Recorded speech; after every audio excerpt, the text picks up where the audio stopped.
folks. Randy Ritchie here with Danny Dixon, and it is Black Wrestlers You Should Know in commemoration of Black History Month, February 25th, 2023. And today we commemorate by Danny Dixon's vote, Kofi Kingston. Danny, What's up? tell me, why'd you pick Kofi today? Kofi Kingston, I have a very personal attachment to because Kofi Kingston was one of my very first favorite pro wrestlers. When I was a kid, How old were you? I was around 12 years old watching Kofi Kingston. Sixth grader? Yeah, sixth grade around that time. Kofi Kingston just had this energy, and there's like people say pro wrestlers are like superheroes, and I thought Kofi Kingston was a living, breathing superhero. I still believe he still is because the energy and the exuberance that he brought to the table, you know, the boom clap, boom, boom, boom, and then the pyro goes off. It had me hyped, and I felt like I was a loyal member of his self-proclaimed boom squad that he had before transferring over to the New Day. And the thing that I appreciate now about Kofi Kingston is how reliable he is and how he made everything work no matter what angles he was in, no matter who he was feuding with, no matter what kind of character they wanted him to portray. Kofi Kingston is one of those guys that you can depend on in whatever situation you need him to be in. And it's a true testament to his work ethic that he had the Intercontinental Championship so many times, that he's had the United States Championship so many times. And when Kofi Mania started running wild, him capturing that WWE Championship in WrestleMania 35 in 2019, that was the icing on the cake for his career. And it was a way of WWE honoring Kofi Kingston's work ethic and his connection with the fans, which I believe is very important. Dude, that's very well put. Now, let me ask you this. Did Kofi ever work as a quote-unquote heel? So Kofi Kingston's heel work came when he was with the New Day. Okay. So they pitched the New Day as these gospel-type characters at first. Makes sense, New Day, yeah. It didn't really catch on that much until heels. Yeah, until they really started leaning into this comedy aspect of it. Mm-hmm. It kind of reminded me of a show on MTV called Wild and Out, where they would often have like rap disses against each other, and you put Kofi Kingston. They're gonna love it.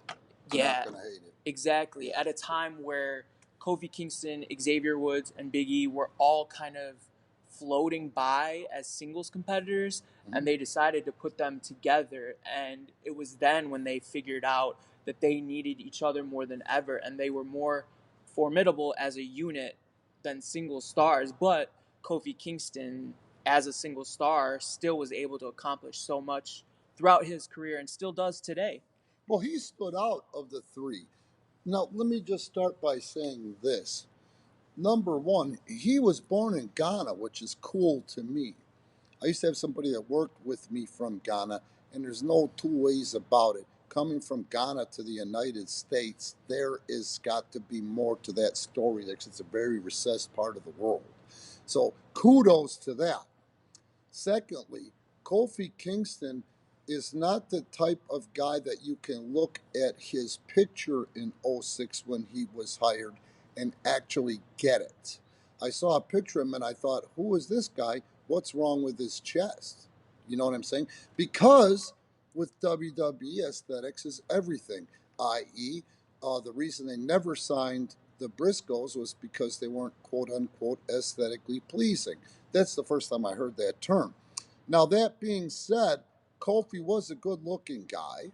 He had decent size to him, but in the same token, that sunken chest at the time was not quote-unquote aesthetically pleasing. So, that being said, the first time I saw him perform on NXT or whatever it was as a green kid, and I saw that gear that attracted you and all the other 12-year-olds back in 06, that fucking charisma, and you can tell by looking at that kid from the beginning, he works his ass off, and he is somebody the company can depend on. It exuberated to you when you were 12 years old, you know?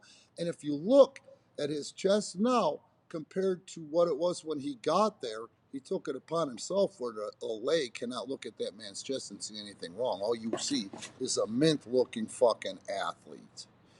Very entertaining. And I can see that New Day stuff working like you said it did, because the end of the day, this is a business, and I would love to see how much money Kofi Kingston's made from New Day merchandise.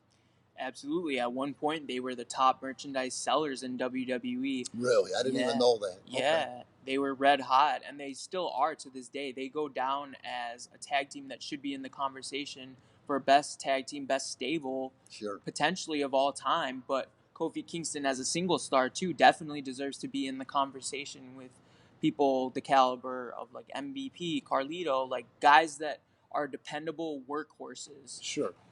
I saw Kofi and not Big E. Who's the third? Xavier Woods. Xavier Woods, I know that guy too, but I saw them go down to NXT, and it's obvious they're trying to lend a helping hand. Right. Now, that being said, they don't send your half-asses down there because the new talent will learn nothing from them. He went in the ring to work with those two British guys that they were pushing, and those British guys, the one guy, the mouthpiece, had such a thick accent, instead of going with it, nobody could understand it. Kofi said, we didn't understand a word you just said, but looking at the way you're looking at me and standing there, you want to fight. I thought, man, that was brilliant how he carried that kid in NXT. It's a lot of money because they do that live too, if I'm not mistaken. You know what I mean? Yeah. So those are the kind of reasons why Kofi will be valuable even in his golden years of this, how I like to do these is I like to go ahead and take any guy, and so far it's been amazing how almost every guy that I've done this month, the Black Wrestlers, you should know, I have a connection to him, and I love how that works in the wrestling industry. My connection to Kofi, and this explains a lot to me, is something I just found out with you. You could tell the people that are listening, I found this out with you. My connection to him is Killer Kowalski. Do you know who that is or was? I do. He trained Triple H as well, correct? And China. Yeah. He trained a lot of guys, but Killer Kowalski was the most feared man in Japan, the most feared American wrestler in Japan, even before Stan Hansen. Now, when I was in charge of bringing extra talent up to World Wrestling Entertainment, and one of those guys, as a matter of fact, was a 19-year-old Adam Pearce. And thank you, Adam, if you ever hear this, for giving me the shout out for training you in this industry on WWE.com. That means a lot to me. So Adam's a 19-year-old kid, and what they would do is they would make all the extras that they didn't know go down to the ring and let Kowalski fuck with them. And this is when Kowalski had first started training people, and the people that he was training at the time was China and Triple H. So anyway, he'd say this one, no, that one, yeah. How did you even get in here? I mean, he was relentless because he could be. That was his job. If he put somebody out there that was going to fuck up and spend all that quality and expensive TV time live, you know what I mean? They had no business being there, and he would tell them that. That's what I loved about the old prick. So after the second time we saw Kowalski, I said, you know what? Fuck that. Nobody's using the ring. Hey, Walter, you mind showing us some of those old sugar holds? And Pierce happened to be the youngest and probably the biggest size kid. He said, well, he take his keys out of his pocket and some other things, money clip, and he goes, hey kid, get in there, try and take my wallet. And Kowalski was funny because when Kowalski was himself and not on commentary, he sounded like the grandpa from Hey Arnold. Which was his charm. Yeah. I love Kowalski. And man, from that point on, he had us out there for an hour, tying us up, showing us things to do. I love the fact that the most receptive one to that shit was a 19-year-old Adam Pearce, which explains a lot of why he is where he is today, because he was the most perceptive to that shit. Well, shit, Jordan, after the hour, I looked around and everybody in that fucking company, including Vince McMahon himself, was sitting in the seats watching Walter show us shit and us implement that shit. And from that point on, it was really cool to see the fact that the actual roster would go to Walter and ask his advice and show him some things and how can I make this work, which is really cool. Which leads me to Kofi fucking Kingston. He couldn't have been guided any better than Killer fucking Kowalski. Sounds to me like Kofi Kingston is one of the good guys, and I will always be a mark for a money making, good example of this industry. And again, if you're not a wrestler, you don't aspire to be a wrestler, I don't care what you aspire to do, that kid draws you a roadmap. The last thing I'm going to say is his politics must be something else because it has been a 17-year fucking run.